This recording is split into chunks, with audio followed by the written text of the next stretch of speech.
Olá, bom dia! Segunda-feira, 11 de março de 2019 e a gente está começando a semana com o Bom Dia News, aqui pela sua O Dia TV, afiliada da Rede TV no Piauí, canal 23.1.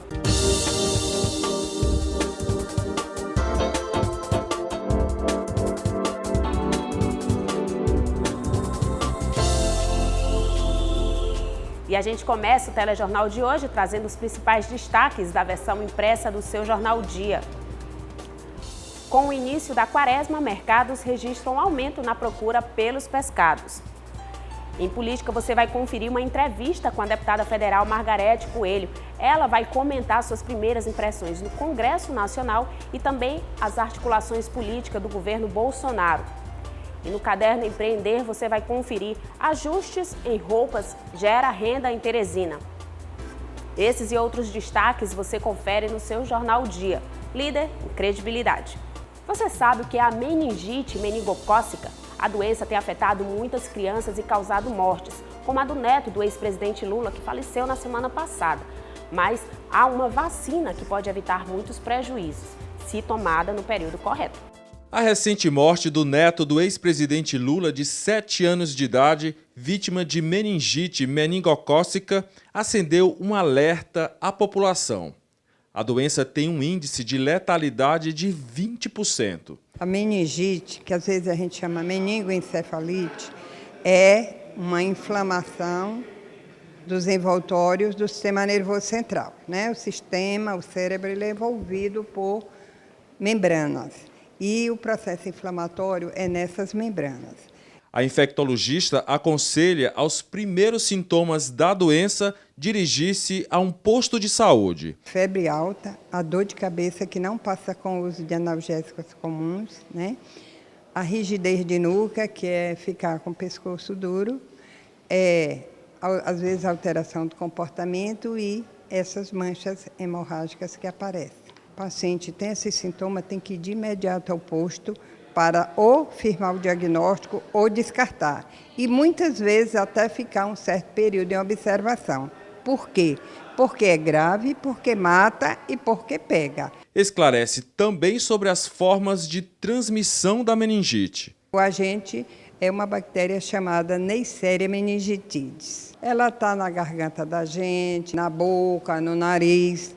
E então, ela pode se deslocar daí, cair no sangue e às membranas do cérebro. Transmissão predominantemente, que a gente chama por via aérea, ou seja, respiratória.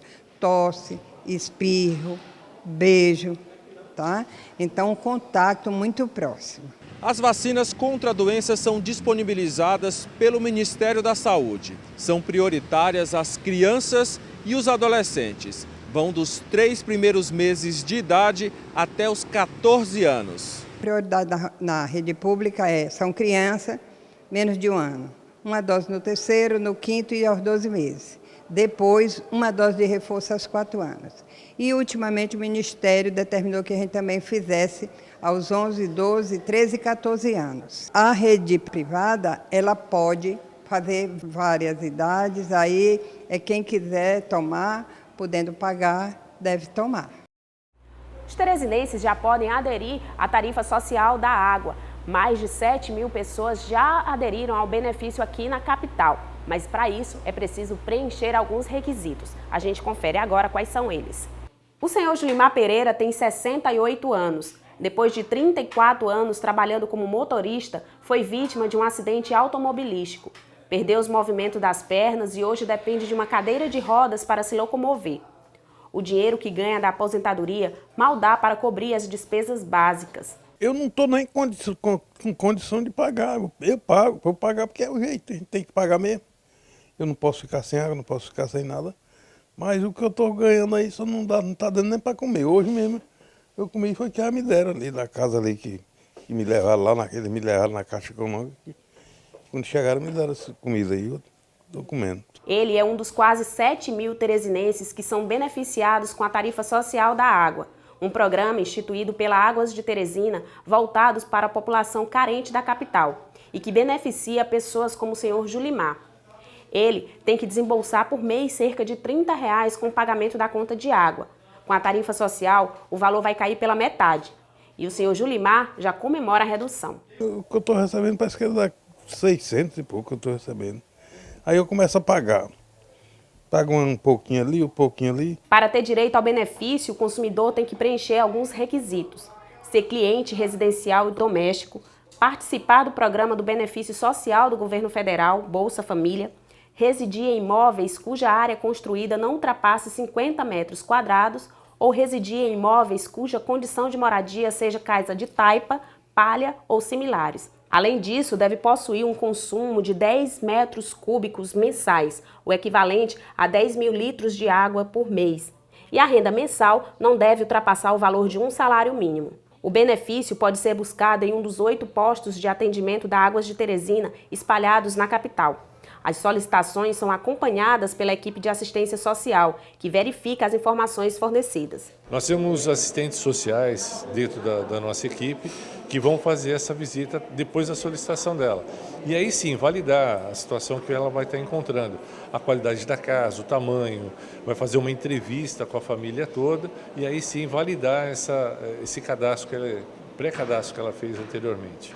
Medidas simples, mas que podem fazer uma diferença significativa no orçamento mensal de muitos teresinenses. Hoje a gente tem a tarifa próxima a R$ 29,00 e a tarifa social está na faixa de R$ 14,00, R$ 14,50.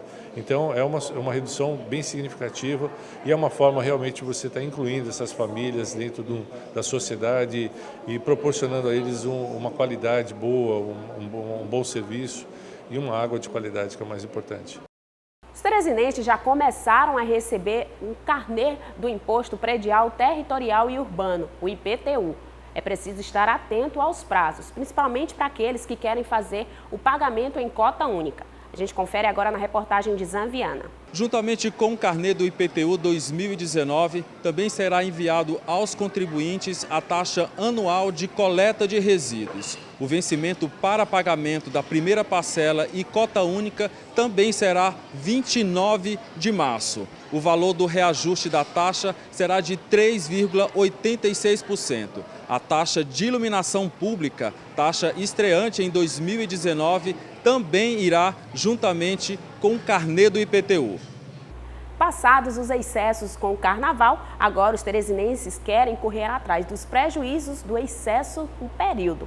A movimentação nas academias e a busca pelas atividades físicas já começam a ser intensificadas. Seja uma caminhada, uma corrida mais intensa ou uma pedalada. O carnaval é um dos feriados prolongados mais tentadores para se deixar de lado a rotina saudável. É fato que você não precisa perder essa festa e deixar de fazer tudo o que tem direito, mas a retomada das atividades físicas é importante. Uma dica é uma caminhada ou então uma corrida de leve. Estava até pensando, eita, exagerei demais, agora estou sentindo, no retorno, mas a intenção é voltar ao ritmo de antes. Nas academias, os frequentadores estão chegando aos poucos. Para não perder o ritmo das atividades, o militar Gabriel Rezende já está de volta à malhação. Eu me reservei mais, passei mais tempo, 2, 3 dias. Agora esses finais em casa, só com a família. Então com a alimentação mais controlada, bebendo pouco. Então foi mais tranquilo justamente por conta da minha atividade. Então eu me reservei um pouco mais nessa reta final do carnaval para retomar mais tranquilo, mais sossegado. Retomando as atividades está também o cardiologista Hermano Pinheiro. A volta para a academia depois desse feriado é sempre um pouco mais cansativo, um pouco mais preguiçoso, mas a gente sabe da necessidade da atividade física, o importante é voltar a manter a rotina de atividade, então por isso que a gente, mesmo um pouco de preguiça, mas a gente tem que voltar com tudo para poder retomar a continuidade. O educador físico Gustavo Ribeiro dá algumas dicas para fazer com que esse retorno aos treinos seja bem mais agradável. O primeiro passo é reequilibrar essas questões, então se hidratar bem antes de retornar para a academia, reestabelecer uma alimentação mais equilibrada e aí a retomada na parte do exercício físico ela de forma mais lenta e gradual, então ela vai progredindo aos poucos. Para o educador, o retorno às atividades físicas só vai acontecer mesmo na próxima segunda-feira. Muitas pessoas dizem que o ano só começa depois do carnaval, né? Eu ainda digo mais. Algumas pessoas ainda vão deixar passar ainda essa primeira semana do carnaval e só vão retomar e retornar na segunda-feira. Então é mais ou menos com essa característica. Algumas pessoas já voltaram, normalmente os foliões que não aproveitaram tanto. E agora vamos para um breve intervalo comercial e na volta o assunto é política. A gente vai receber aqui nos nossos estúdios João Magalhães, editor de política do Jornal Dia. Fica ligadinho que o Bom Dia News volta daqui a pouquinho.